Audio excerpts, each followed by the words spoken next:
What's happening? What's happening? What's happening? Of course, you know it's your boy B Hot Radio Shout in, stepping in the building. I got an A-Town legend, one of the greatest DJs of all time off in this thing. DJ Nabs, what's good with it, boss? What's up, my brother? Hey, man, feeling good, feeling great in this thing, Nabs. Now, you know, I had the honor and the privilege of speaking on the panel earlier this week. Yes, sir. At one of the greatest documentaries that I've ever seen in my life, okay? It just so happened to be the DJ Nabs story. Indeed. How did you feel coming back to the A-Town and showing them your life, man?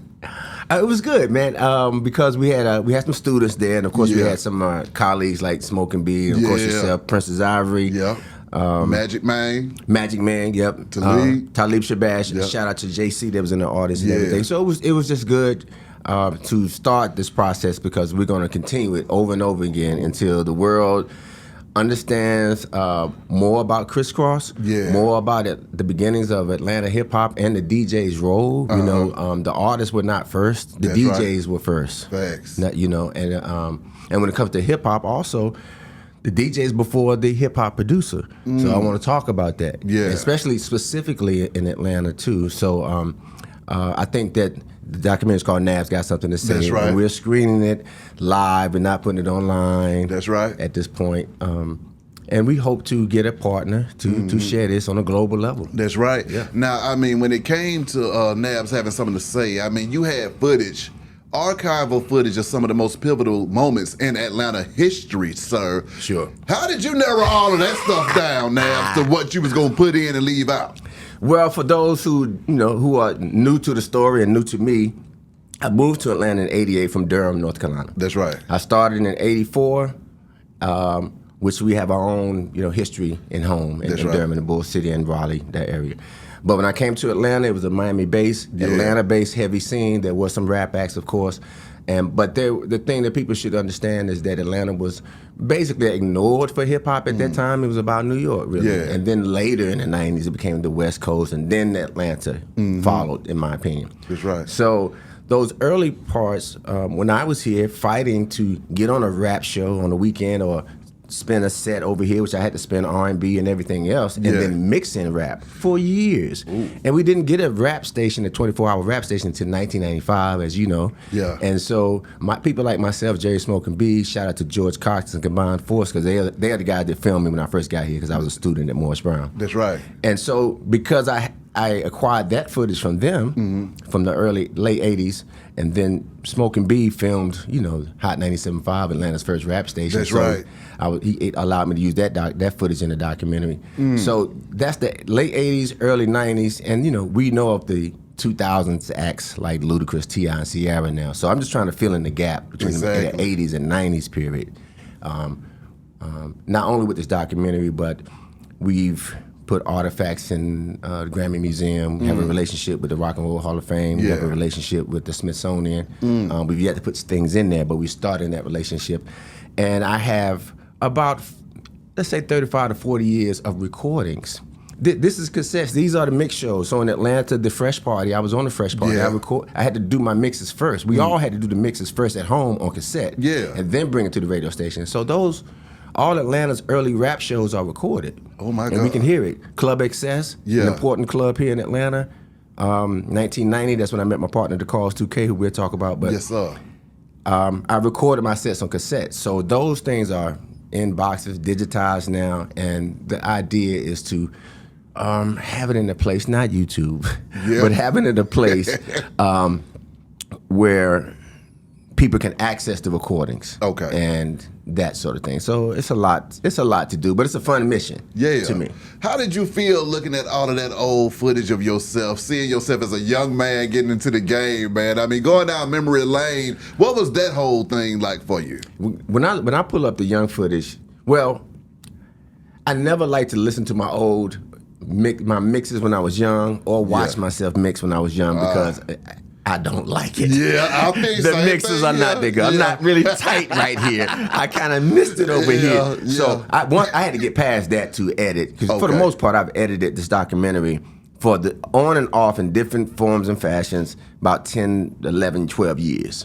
Just depending on the cut, the way I want to present it this time, that's what makes doing live screenings kind of fun. Yeah. Because the screening that we just had in the panel, that particular edit, I spent an additional week just tightening it up, making it an ATL edition truly, because so many people that online that said they were coming and came wanted to see certain things. So I wanted to have a little bit more of this scene and that scene inside the documentary. But it's a living documentary. It's a living, breathing project, because until the public can access it in full, you know, we're always working stuff to it. adding stuff to it, fixing it, you know. One of my favorite parts is when you was riding into the city, man, and seeing that little ass skyline of Atlanta. I was like, oh my God, you took me back. You wouldn't even believe that the city was that small at that time. The Georgia Dome. The Dome. The Omni. The Omni. Come on, man. The old school Omni. That was just kind of amazing to see that, and to see, okay, this was the soundtrack of the city at that time. Right. How did you feel being a major force of the city and helping to create that soundtrack, though? I like being referred to as a major force. Yeah. but you are, though. But they listen. Rap was innocent still. That's why we call, you know, really the concept of everything we're doing back when it was rap. Because Atlanta being the thriving, exciting city it was. Yeah. Rap was just something that if you liked it and you enjoyed it, it was just over here on the side. Cause you know, we're not talking about is rap running the city. That's not what was going on for years. Exactly. You know, really years. I mean, I want to say 2000 we might have started to. It doesn't mean we didn't have rap. It just means as far as it started to go mainstream in the city. The corporate, everybody talking hip hop and rap now. You know, like they were there, but. Were you there in 1990 at the Omni with the Public Enemy show? I did the set. I was in the middle of the Omni, DJing in between Public Enemy and the other acts. Oh my God! I'm at Piedmont Park battling DJ Toomp in 1988. That's in the documentary. Where are people there? Are you there? I'm there. Come on. You know, and it keeps going. And every time something got added to the city. I'm not saying I was at every little thing, but I'm saying we knew On Air Star Rap Makers. We knew the Fresh Party. We knew. And again, before we got a rap station, we just relied on V103. So I did the Thunderstorm Mix show before the Quiet Storm. Come on. And I got the memos and all of the, you might get suspended for too much scratching or too much scratching. Listen, the artistry on V103 for sure. Oh my God. I remember the Case record, Touch Me, Tease Me. The backbeat of that record is an 80s record by Schoolie D, the whole drum track. And there was a whole thing that went around about that record was too loud.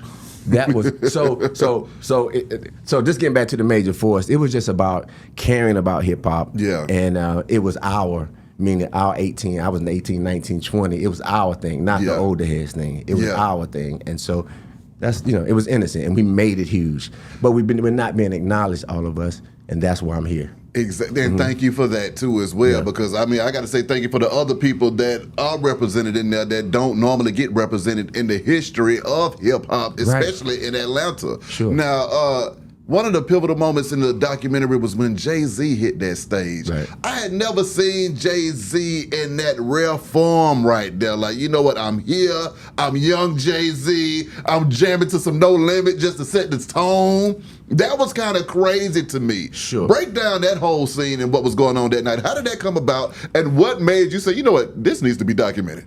Right. So, when Hot 97.5 came on air, Atlanta's first rap station, that was 1995, July 4th. I was still at B103 doing the Thunderstorm Mix show. Yeah. Just before the Quiet Storm. And because Hot 97.5 came on air, B103 then had to push a little bit harder for rap. Yeah. That's when they hired Greg Street. Okay. Because I was at B103. I'm in B103 since the 80s. Yeah. So Greg came in 95. My God. Greg talked to Tony Brown, who's the PD, and asked him if I could mix on his show at 9 o'clock. So Greg Street and I went, and Greg went and bought turntables. That's a dangerous collaboration right there. Oh, yeah. And listen, I want everybody to hear this because I want to say When Greg went and bought the turntables, we came and plugged them up at the tape deck. I want to say I mixed live on V103 for the first time. Whoa. And nothing I'm saying is just lip service. A lot of people talk. I have all the content. That's so right. we filmed that. We filmed it. I licensed a clip of that in the Freaknik documentary, me and Greg Street, from that 1995 clip I'm just telling you. So God. So you see me on the turntables in the little Freaknik documentary real quick. You see Greg Street. Yeah. I licensed that. That's 1995. Greg Street had just got here. Yeah. Okay. So I stayed at V for a year until I got a full-time offer from Hot, because they kept trying to bring me over, but until I got a full-time. Come on. So when I got a full-time, that's when it became In the Lab with DJ Nabs on Hot 97.5. Chris Lover, a.k.a. Ludacris and Poon Daddy at some point were added to my show as co-hosts and producers. And I started my own night at Club Kaya. I did Old School Sundays in November 1996. That's when I started. Yeah. And it took about 3 months to get it going. I booked acts like Houdini and Run DMC. Once I booked Run DMC, the city, Creative Loaf, and everybody started doing stories. I got press that I didn't have to pay for. Okay, then. I'm gonna get to that, Jay-Z. No, I'll take your time. Kaya got packed. Yeah. Over the months that we kept promoting it. We made it about the DJs and the dancing and the vibe. Yeah. And then we booked artists just to keep it spicy. So that's right. Sugar Hill Gang, Big Daddy Kane, all the acts that were considered old school. Now this the 90s, but it was still considered 80s acts were considered old school. And these acts weren't really being heard in the city. Exactly. So, because 6 days out the week, I'm on Hot. We're playing Master P, Tupac, all of this. That's what we're running. 8 Ball and MJG. Crazy. And so it was a break. That's all. Old School Sunday was just a break from the norm all week. Okay. So getting to Jay-Z. Yeah. I'm going to throw a Prince story in here real quick. I'm here for that. Atlanta. What's the big club? Club 112 turned into Atlanta. It'll come to me. Prince came in town, Atlanta, whatever the club was. Prince they had a crane, and they just put Prince's logo on top of the club. Oh my God. And they kicked EPMD out of the club. They were having the EPMD reunion. Yeah. I took the EPMD reunion to the Atrium, and I did Kaya the same night. Ooh. Kevin Liles from Def Jam was appreciative and sent me Jay-Z. What? For free. What? And Jay-Z came and performed for free. As far as recording the night, I think I may have told you on my show once I was here before, maybe, but I had mics drop from the ceiling. We just recorded the ambiance of Kaya. So I recorded the audience screaming and hollering at every word, singing the songs, and I recorded the turntables and the mic. And we had somebody, the Calls 2K actually filmed the Jay-Z show, the Jay-Z show.